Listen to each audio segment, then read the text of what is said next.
त्याने असं गेलं होतं, त्याचं नाव काय?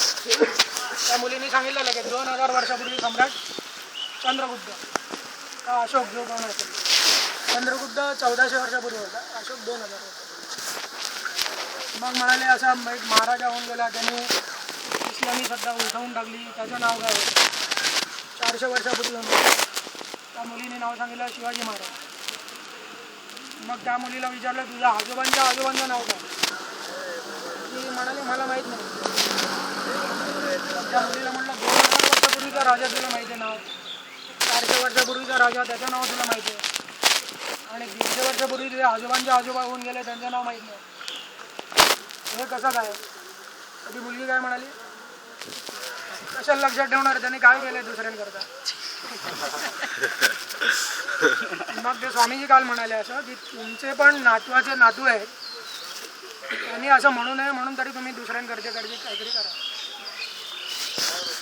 आता तुमची नातीची नात असेल ती पण म्हणणार आमच्या आजोबांच्या अजून काय माहिती आहे आम्हाला, काय करायचं,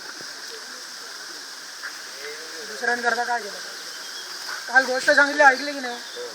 12 तास होऊन गेले आता, किती लक्षात ठेवणार.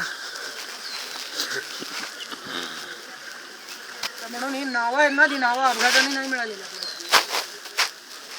त्याला काहीतरी आहे. म्हणून स्वामीजी म्हणायचे आपल्या 13 पिढ्यांची नावं माहिती पाहिजेत आपल्याला. वडील, आजोबा, पणजोबा, खापर पणजोबा, त्याच्या पुढे, जेणेकरून त्यांनी पण असं जीवन व्यतीत केलेलं असं त्यांचा अभिमान आपल्याला वाटला पाहिजे. ते मोठे लोक तर बाहेरच्या कुटुंबातले असले, आपल्या कुटुंबातला मोठा कोण होता, आपल्या आयुष्यात जगताना आपल्याला नेहमी अभिमान पाहिजे. वडील, आई, आजोबा. आणि तुम्ही पण असं जीवन जगायचं की तुमच्या मुलं नातू त्यांना एक आदर्श होईल तुमचा, त्यांचं जीवन आपोआप घडेल. आजोबा माझे असे होते, वडील असे होते. तुम्ही दारू प्यायला लागले, पोरं दारू पिऊन पडणार. मनापासून हातला. All the best, all the best. Okay. Take time. Okay. We may or may not meet, but let us meet on mental plane as well. Yes. Whenever you have time, please come to Bombay. Yes, sir. Can we allow to? Jai Maharaj. Hi, Pranam. Yes.